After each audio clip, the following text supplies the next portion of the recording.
জুলাই মাসের প্রবল বর্ষণে বনগাঁ পুরসভার অধিকাংশ ওয়ার্ড আগে থেকেই জলমগ্ন হয়ে পড়েছিল। আগস্টে ফের নিম্নচাপের বৃষ্টির জেরে শুরু হওয়ায় জমা জলের পরিমাণ বেড়ে আরও প্লাবিত হয় সীমান্তের বিস্তীর্ণ এলাকা। এর ফলে টানা বৃষ্টিতে ইছামতি নদী সংলগ্ন বনগাঁ পুরসভার 14টি ওয়ার্ডে জলস্তর বেড়েছে অনেকটা। শুধু বনগাঁ পুরসভা এলাকাতেই নয়, অতিবৃষ্টির ফলে গাইঘাটা এবং বাগদা ব্লকেও চাষের জমিতে জল ঢুকে পড়ায় ফসলের ব্যাপক ক্ষতি হচ্ছে। 15 দিন ধরে বিগত আমরা ভুগছি। ওদের স্কুলে যাতায়াত করতে খুব কষ্ট হয়। উঠানের পর দেখো আমরা নৌকা নিয়ে আসছি, নৌকায় যাতায়াত করে দিয়ে আসি, আবার নিয়ে আসি, ঘরে আনতে হয়। এইভাবেই আমরা যাতায়াত করি এই নৌকায়। আর এই আইলের পার দিয়ে হাঁটছি, 1 কিলোমিটার দূরত্ব দূর আমরা হাঁটে যাচ্ছি আর আছি। এখন যদি এদের আশ্বাস আমরা পেয়েছি, এরা যদি আমাদের প্রতি কিছু করে, হ্যাঁ ত্রাণও দিয়েছে, ত্রাণ তাবু দিয়েছে, ওই কিছু কিছু জিনিস আমাদের দিয়েছে। ইতিমধ্যে বনগাঁ পুরসভার জলমগ্ন এলাকা পরিদর্শন করে ত্রাণ পৌঁছে দেওয়া থেকে জলবন্দী মানুষদের ত্রাণ শিবিরে নিয়ে যাওয়ার তদারকি করছেন পৌরসভার চেয়ারম্যান গোপাল শেঠ সহ পৌরকর্মীরা। বনগাঁ পুরসভার 22টি ওয়ার্ডের মধ্যে 14টি ওয়ার্ডই বর্তমানে জলের তলায়, বাকি 8টি ওয়ার্ডেও আংশিক জল জমেছে।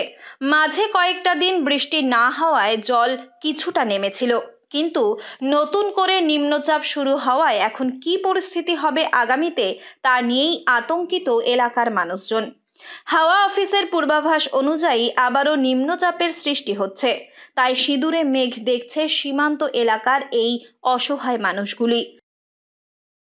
নেহরু কলোনির বন্যা কবলিত মানুষদের সাথে আমরা রয়েছি। সমস্ত পাড়াটাই ডুবে গেছে। প্রবল বর্ষণ এবং ইছামতি ভীষণভাবে জলের যে প্লাবন বেড়েছে, জল বেড়ে গেছে, যার ফলে এই এলাকা সমগ্র এলাকা ডুবে গেছে। সমস্ত কাউন্সিলর রয়েছে আমার সঙ্গে। কাউন্সিলর এই ওয়ার্ডের শর্মিলা দাসভোগকে শুকনো খাবার পৌরসভা থেকে দেওয়া হচ্ছে। চাল, ডাল, আলু, আটা, মুড়ি, বিস্কুট বিভিন্ন কিছু দেওয়া হচ্ছে, এখনও দেওয়া হবে। পৌরসভার 6 নম্বর ওয়ার্ডে বন্যা পরিস্থিতি সবচেয়ে খারাপ। বৃষ্টির মধ্যেই পুরসভার কাউন্সিলরদের নিয়ে জলমগ্ন এলাকা ঘুরে দেখেন চেয়ারম্যান। জলবন্দী মানুষদের কাছে চাল, ডাল, আলু, সয়াবিন, পানীয় জল ও ওষুধপত্র পৌঁছে দেওয়া হয় পুরসভার তরফে। জলমগ্ন এলাকার বাসিন্দাদের পুরসভা পরিচালিত ত্রাণ শিবিরে উঠে আসারও পরামর্শ দিয়েছেন চেয়ারম্যান। বনগাঁ পুরসভা এলাকায় ইতিমধ্যেই 14টি ত্রাণ শিবির চালু করা হয়েছে। সেখানে প্রায় 600 মানুষ আশ্রয় নিয়েছেন। শিবিরে আশ্রিত মানুষদের খাওয়ার ব্যবস্থাও করা হয়েছে পুরসভার পক্ষ থেকে।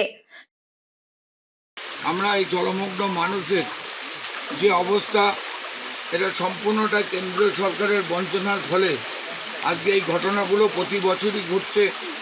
নদী সংস্কার হচ্ছে না বলে, তবুও আমরা এই মানুষগুলোকে কী করে ভালো থাকে, মমতা বন্দ্যোপাধ্যায়ের নির্দেশে আমরা সেইভাবে এগিয়ে চলেছি। ইছামতি সংস্কার না হওয়ায় পুরসভার 14টি ওয়ার্ড জলমগ্ন হয়ে পড়েছে। জলবন্দী হয়েও যারা ঘরবাড়ি ছেড়ে আসতে চাইছেন না, তাদের কাছে শুকনো খাবার পৌঁছে দেওয়া হচ্ছে। ত্রাণ শিবিরে আশ্রিতদের ফাঁকা ঘরবাড়িগুলো রাতে পাহারার ব্যবস্থা করেছে পুরসভা। এখন দেখার, আরও বৃষ্টি হলে এই বিস্তীর্ণ এলাকার জল যন্ত্রণার অবস্থা কোন জায়গায় গিয়ে দাঁড়ায়। উত্তর 24 পরগনা থেকে রুদ্র নারায়ণ রায়ের রিপোর্ট, লোকাল 18 বাংলা।